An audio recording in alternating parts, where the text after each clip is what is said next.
नमस्कार दोस्तों, मैं आपका अपना अधिवक्ता उज्जवल वर्मा एक और नई वीडियो के साथ मैं आ गया हूँ आप सभी के लिए एक और नई वीडियो लेके अपने YouTube चैनल पर, जिसका नाम है अधिवक्ता उज्जवल वर्मा। और आज की वीडियो वो होने जा रही है प्रीएम्बल के ऊपर, यानी कि जो कॉन्स्टिट्यूशन का सबसे पहला पार्ट है वो है हमारा प्रीएम्बल। तो आज वीडियो प्रीएम्बल के ऊपर होने जा रही है।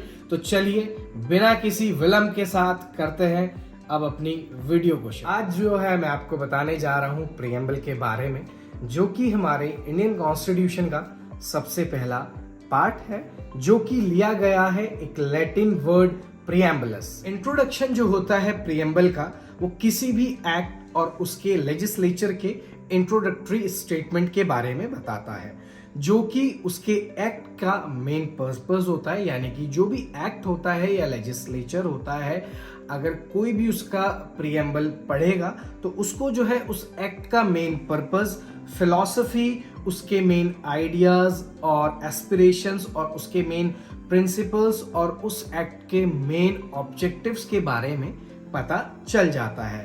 प्रीएम्बल को वो बेसिकली ब्लूप्रिंट भी कहा जाता है, यानी कि एक मैप से उसको जोड़ के बताया जाता है कि प्रीएम्बल एक तरीके से मैप होता है। अब हम सभी के मन में वो एक क्वेश्चन रेज होता है, जो कि बहुत इंपॉर्टेंट क्वेश्चन है related to our Indian constitution. और वो ये क्वेश्चन है कि किसने हमारा इंडियन प्रीएम्बल ड्राफ्ट करा था, यानी कि who drafted our Indian preamble. तो इसका जो आंसर है वो ये है कि जो हमारे पंडित जवाहरलाल नेहरू जी थे, उन्होंने कॉन्स्टिट्यूएंट असेंबली में एक ड्राफ्ट बनाया था, यानी कि उन्होंने एक ड्राफ्ट पेश करा था कॉन्स्टिट्यूएंट असेंबली में, जिसमें कि उन्होंने बताया था कि हमारा जो प्रीएम्बल है वो कैसा होगा, यानी कि हमारे भारतीय लोगों के लिए किस तरीके के उनको राइट्स मिलेंगे, उनको किस तरीके की वो लिबर्टीज मिलेंगी। और ये सारा का सारा आइडिया और एक्सप्रेशन उन्होंने उस ड्राफ्ट में रखा था कॉन्स्टिट्यूएंट असेंबली के सामने। और इस ड्राफ्ट को बेसिकली बोला जाता है ऑब्जेक्टिव रेजोल्यूशन। और इसको प्रेजेंट करा था 13th of December 1946 में। और प्रीएम्बल हमारा अडॉप्ट हुआ था, वो हुआ था 22nd of January 1947 में।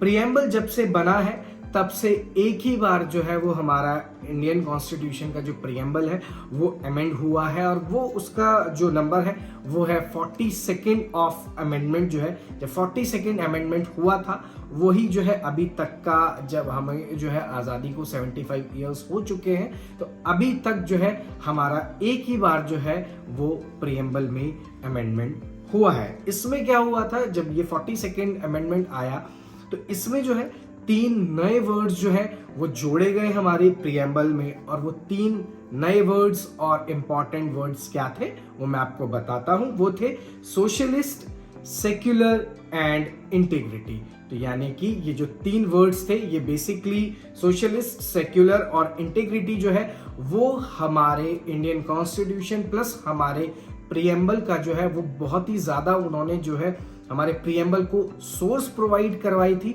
और स्ट्रेंथ और पावर प्रोवाइड करवाई थी। अब मैं आपको बताता हूं प्रीएम्बल की जो मेन और भी इंपॉर्टेंट वर्ड्स हैं वो कौन से हैं। सबसे पहले इसमें बोला गया है, प्रीएम्बल में सबसे पहली चीज बोली गई है वो ये बोली गई है, we the people of India. यानी कि दिस लाइन सोर्स और पावर को स्टेब्लिश करती है। यानी कि ये लाइन ये जो बताती है कि we the people of India, यानी कि ये बताती है कि हम जो भारत के लोग हैं, यानी कि जो हम भारतीय हैं, उन्होंने अपना संविधान खुद बनाया है। हमारे ऊपर किसी भी दूसरे देश का प्रेशर नहीं रहा, यानी कि किसी भी अन्य देशों के लोगों ने हमारा भारतीय संविधान नहीं बनाया है। हम भारतीय ने अपने लिए वो खुद अपना संविधान बनाया है। अब इसमें आगे मैं आपको लेके चलता हूं। इसमें बताया गया है बिहाफ ऑफ पीपल, यानी कि लोगों के बिहाफ पर ही कॉन्स्टिट्यूएंट असेंबली में कॉन्स्टिट्यूशन बनाया गया है। यानी कि जब पंडित जवाहरलाल नेहरू जी ने ड्राफ्ट बनाया था और ड्राफ्टिंग कमेटी बनी थी, तो इसमें यही बताया गया है इस प्रीएम्बल में कि लोगों के बिहाफ में, यानी कि हम भारतीय लोगों के बिहाफ में कॉन्स्टिट्यूएंट असेंबली में कॉन्स्टिट्यूशन जो है वो बनाया गया है हम सभी के लिए। और जो है इसका नेचर और इसके मेन 5 वर्ड्स जो और है प्रियम्बल के, वो भी मैं आपको बता देना चाहता हूं। वो है sovereign, democratic, secular, socialist and Republic. पहले जो थे वो तो थे ही वर्ड्स, लेकिन उन 3 वर्ड्स को जोड़ने के बाद जो 42nd अमेंडमेंट के बाद आए हैं, उसके बाद जो है ये 5 वर्ड्स हो गए हैं, sovereign, democratic, secular, socialist and Republic. अब जो है मैं आपको इन 5 वर्ड्स के बारे में डिफाइन करता हूं। तो बेसिकली इन सब का जो मेन ऑब्जेक्टिव था वो है जस्टिस करना, इक्वलिटी करना सभी के साथ, लिबर्टी देना सभी को यानी कि आज़ादी, और फ्रेटर्निटी।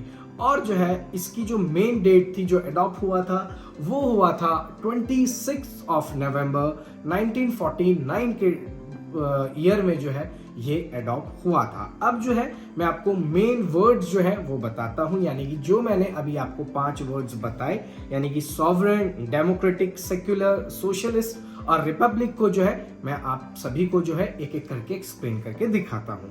तो सबसे पहला है सॉवरेन। सॉवरेन का मतलब होता है इंडिपेंडेंट कंट्री, यानी कि हमारी जो भारत है, यानी कि जो हमारा भारत है, हमारा जो भारत देश है वो इंडिपेंडेंट कंट्री है और हमारे ऊपर जो है किसी भी दूसरे देश का जो है कोई भी दबाव नहीं रहेगा हमारे इंटरनल मैटर्स में, यानी कि जो भी हमारे डोमेस्टिक मैटर्स होंगे या कोई भी इश्यूज होंगे जो हमारे भारत देश की टेरिटरी के अंदर होंगे, उन मैटर्स को सॉल्व करने के लिए हमारे भारतीय लोग, हमारी भारत की जो सभी राज्यों की जो सरकारें हैं या फिर सेंट्रल गवर्नमेंट अगर वो मुद्दा होता है तो सेंट्रल गवर्नमेंट उसे सॉल्व करेगी, ना कि दूसरे देश के लोग जो हैं आकर हमारे यहाँ अपना जो है हुक्म चलाएंगे, ऐसा नहीं होगा। तो बेसिकली यही सॉवरेन का मतलब है, यानी कि इंडिपेंडेंट कंट्री जिसके ऊपर किसी भी एक्सटर्नल इंटरफेरेंस का जो है कोई भी प्रेशर नहीं रहेगा। दूसरा है सोशलिस्ट। तो सोशलिस्ट मैंने आपको बताया था जैसे कि ये जो है ये 42nd अमेंडमेंट जब हुआ था ये वर्ड तभी आया था, और सोशलिस्ट बेसिकली लिया गया है महात्मा गांधी जी और पंडित जवाहरलाल नेहरू जी के थ्योरी से। तो इसमें इन्होंने बताया है कि सोशलिस्ट यानी कि हमारा भारत जो होगा वो एक सोशल वेलफेयर स्टेट होगा, यानी कि हम जो है यहाँ पर लोगों के लिए काम करेंगे, लोगों के हित में काम करेंगे, और जो है हम यहाँ पे गरीबी मिटाएंगे यानी कि पॉवर्टी मिटाएंगे, हर किसी को जो है हम सुनेंगे, हर किसी का जो है वो इक्वलिटी राइट रहेगा, सभी लोग इस देश में एक समान रहेंगे, पॉवर्टी जो है इस देश में नहीं रहेगी, इग्नोरेंस, इनइक्वालिटी ऑफ अपॉर्चुनिटीज यानी कि सभी को इक्वल अपॉर्चुनिटीज मिलेंगी, और ये सब जो है सोसाइटी हमारी करेगी, यानी कि वेलफेयर स्टेट जो है वो हम इंडिया को बनाएंगे। थर्ड जो है वो है सेक्युलर। सेक्युलर में बताया गया ये भी जो है ये वर्ड भी 42nd अमेंडमेंट जब हुआ था उसी के थ्रू आया था। इसमें जो है स्टेट का खुद का कोई रिलीजन नहीं होता। सेक्युलर का मतलब होता है कि स्टेट का खुद का रिलीजन नहीं होता, लेकिन हमारे इंडिया में जो है वो सेक्युलर को जो है वो बेसिकली एक पॉजिटिव टर्म में यूज करा जाता है, यानी कि हमारे भारत देश का कोई जो है धर्म नहीं है, लेकिन जो यहाँ के लोग हैं, जो यहाँ के नागरिक हैं, जो यहाँ के सिटीजन हैं, हमारे भारत देश के जो हम सब भारतीय हैं, हम सबको इंडिविजुअली जो है वो अधिकार है जो कि हमें कॉन्स्टिट्यूशन ने दिया है, हमारे भारत के संविधान ने दिया है। वो ये बताता है कि हम जो इंडिविजुअल लोग हैं हम सब जो है अपना रिलीजियस या फिर हमारा रिलीजन जो है हम इंडिविजुअली उसे फॉलो कर सकते हैं, और साथ ही साथ जो हमारे रिलीजन के इंस्टीट्यूशंस होते हैं यानी कि जो रिलीजियस इंस्टीट्यूशंस होते हैं हम उनको भी जो है मैनेज कर सकते हैं, उनको मैनेज करने में भी जो है हमें कोई बाधाएं नहीं आएंगी। ये सब जो है वो हमें भारतीय संविधान ने दिया है। फोर्थ है डेमोक्रेसी, जो सबसे ज्यादा यूज होता है कि हमारे इंडिया जो है वो एक डेमोक्रेटिक कंट्री है। तो मैं आपको बताता हूँ डेमोक्रेसी के बारे में। तो जो सबसे पहले उसका वर्ड है डेमो। तो डेमो का मतलब होता है पीपल और क्रेसी का मतलब होता है रूल, यानी कि रूल ऑफ द पीपल। तो इसमें बताया गया है कॉन्स्टिट्यूशन कहता है कि जो गवर्नमेंट होगी वो लोगों की अथॉरिटी से बनेगी। यानी कि आप सभी को पता है हर राज्य में डिफरेंट टाइम्स में जो है जब उनका टेन्योर पूरा हो जाता है तो विधानसभा चुनाव होते हैं, और जब सेंट्रल गवर्नमेंट का टाइम पूरा हो जाता है, पूरा जो है एक टर्म पूरा हो जाता है उनका 5 साल का, तो सेंट्रल गवर्नमेंट के चुनाव होते हैं जिसमें कि मेंबर ऑफ पार्लियामेंट चुने जाते हैं और हमारे जो रियल हेड है यानी कि प्राइम मिनिस्टर वो चुने जाते हैं। और विधानसभा जब चुनाव होते हैं तो उसमें हमारे द्वारा जो है वोट करके वो हमारे जो है विधायक यानी कि MLA member of legislative assembly चुने जाते हैं।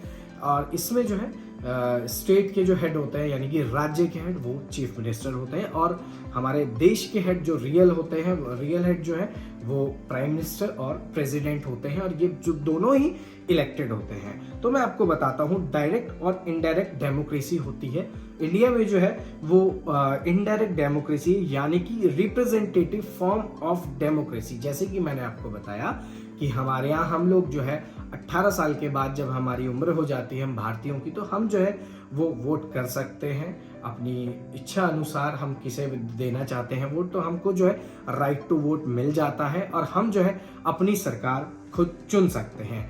अब जो है फिफ्थ पॉइंट है रिपब्लिक। तो इसमें बताया गया है रियल हेड जो है वो प्राइम मिनिस्टर होंगे और नॉमिनल हेड जो है वो हमारे प्रेसिडेंट होते हैं। लेकिन ये जो दोनों हेड होते हैं ये इलेक्टेड हेड्स होते हैं, यानी कि हेड ऑफ द स्टेट जो होते हैं, ये दोनों जो हमारे हेड्स हैं हमारे स्टेट के, वो जो है इलेक्टेड होते हैं। इसमें ये भी बताया गया है कि नॉट नॉमिनेटेड बाय हेरिडिटरी, यानी कि राजा का बेटा राजा नहीं बनेगा। ये हमारे संविधान में बताया गया है कि ऐसा नहीं होगा कि कोई अगर एक बार प्रधानमंत्री बन गया तो उसी के घर से जो है उसी के बच्चे जो हैं, उसी की पीढ़ियां जो है वो ही प्रधानमंत्री बनेंगी, ऐसा नहीं है। सब लोग जो है वो चुनाव लड़ सकते हैं और जिसकी जो है मेजॉरिटी में सरकार बनेगी, जिसके सबसे ज्यादा एमपी होंगे वो प्राइम मिनिस्टर बनेगा, और जिस सरकार के सबसे ज्यादा विधायक होंगे उसी पार्टी का चीफ मिनिस्टर बनता है। ये सब आपको पता है वैसे बेसिकली। तो इसका जो अब मैं आपको बताना चाहता हूं कि जो मेन पेपर में जो है वो क्वेश्चन आता है, क्वेश्चन के पर्सपेक्टिव से मैं आपको बताता हूँ। 2 क्वेश्चन क्या आते हैं कि क्या प्रियम्बल इंडियन कॉन्स्टिट्यूशन का पार्ट है, एक तो ये आता है। दूसरा क्वेश्चन आता है क्या जो हमारा प्रियम्बल है या इंडियन कॉन्स्टिट्यूशन है क्या वो अमेंड हो सकता है। तो सबसे पहले मैं आपको बताता हूं कि आर्टिकल 368 जो है वो पावर देता है पार्लियामेंट को कि वो अमेंड कर सकता है कॉन्स्टिट्यूशन। लेकिन इसका जो सबसे पहला केस हुआ था वो री Barbari union versus exchange of enclave का था। इसमें बताया गया है कि आर्टिकल 368 बताता है कि पार्लियामेंट के पास पावर होती है, वो कॉन्स्टिट्यूशन के किसी भी पार्ट को अमेंड कर सकता है। लेकिन इस केस में ये बताया गया है कि प्रियम्बल जो है, सुप्रीम कोर्ट ने बताया था कि प्रियम्बल जो है वो कॉन्स्टिट्यूशन का पार्ट नहीं है और जो है वो अमेंड नहीं करा जा सकता। लेकिन इसको जो है अपहेल्ड कर दिया गया था Kesavananda Bharati versus state of Kerala के केस में। इसमें सुप्रीम कोर्ट ने बताया है कि कॉन्स्टिट्यूशन के बाकी पार्ट्स की तरह ही जो है प्रियम्बल भी उसी प्रोसीजर के थ्रू जो है अडेप्ट और इनेक्ट करा गया है, और प्रियम्बल भी जो है वो इंडियन कॉन्स्टिट्यूशन का ही पार्ट है। तो उसको जो है आर्टिकल 368 के तहत पार्लियामेंट के पास पावर होती है कि वो जो है प्रियम्बल को भी अमेंड कर सकता है। लेकिन जो मेन इसमें बात बोली गई है केशवानंदा भारती वाले केस में वो यही बोली गई है कि आर्टिकल 368 के तहत जो है पार्लियामेंट अमेंड कर सकता है प्रियम्बल को भी, क्योंकि वो पार्ट है इंडियन कॉन्स्टिट्यूशन का। लेकिन जो उसके बेसिक डॉक्ट्राइन होंगी, जो उसके बेसिक फीचर्स होंगे, उससे छेड़छाड़ नहीं करेगा। ये जो है वो पावर नहीं देता है आर्टिकल 368, ये पावर नहीं देता है पार्लियामेंट को कि आप जो है बेसिक फीचर्स नहीं छेड़ सकते हैं प्रियम्बल या फिर इंडियन कॉन्स्टिट्यूशन के। और अब आप कहेंगे कि 42nd अमेंडमेंट में जो है वो तो छेड़छाड़ हुई थी, लेकिन मैं आपको बता देना चाहता हूं वो जो 3 वर्ड आए थे उससे जो है छेड़छाड़ नहीं हुई थी। उससे बेसिकली हमारे प्रियम्बल और इंडियन कॉन्स्टिट्यूशन को बेसिकली वो और भी ज्यादा पावर और स्ट्रेंथ और सोर्स मिली थी। तो अब आप आशा करता हूं कि आपको जो है ये प्रियम्बल की वीडियो जो है वो बेहद अच्छे से समझ आई होगी। धन्यवाद। आशा करता हूँ कि आप सभी को जो है ये प्रियम्बल के टॉपिक के ऊपर जो मैंने वीडियो बनाई है वो बेहद पसंद आई होगी। और आपको अगर कोई भी लॉ रिलेटेड जो है कोई भी समस्या है तो आप जो है वो कमेंट में मेरे को लिख सकते हैं। मैं उस पर जो है वीडियो ज़रूर बनाना जो है कोशिश करूँगा, उस टॉपिक के ऊपर वीडियो में ज़रूर लेकर आऊँ। तो आप सभी को अगर ये वीडियो मेरी पसंद आई हो प्रियम्बल वाली तो लाइक शेयर कमेंट करना बिल्कुल भी ना भूलें। और साथ ही साथ जो नए हैं मेरे चैनल पे वो सब्सक्राइब जरूर करें मेरे अधिवक्ता उज्जवल वर्मा वाले चैनल को। और साथ ही साथ अगर कोई लॉ स्टूडेंट, बेसिकली तो लॉ स्टूडेंट ही देखेंगे क्योंकि सेकेंड ईयर या थर्ड ईयर से जो है उनका जो है ये सब्जेक्ट जो है वो लग जाता है कॉन्स्टिट्यूशन वाला। तो मैं आप सभी से यही रिक्वेस्ट करूंगा कि अपने जिस भी कॉलेज में आप पढ़ रहे हो और जिस भी यूनिवर्सिटी में आप पढ़ रहे हो, आप सभी जो है प्लीज़ मेरी इस वीडियो को ज़्यादा से ज़्यादा जो है वो शेयर करें। धन्यवाद।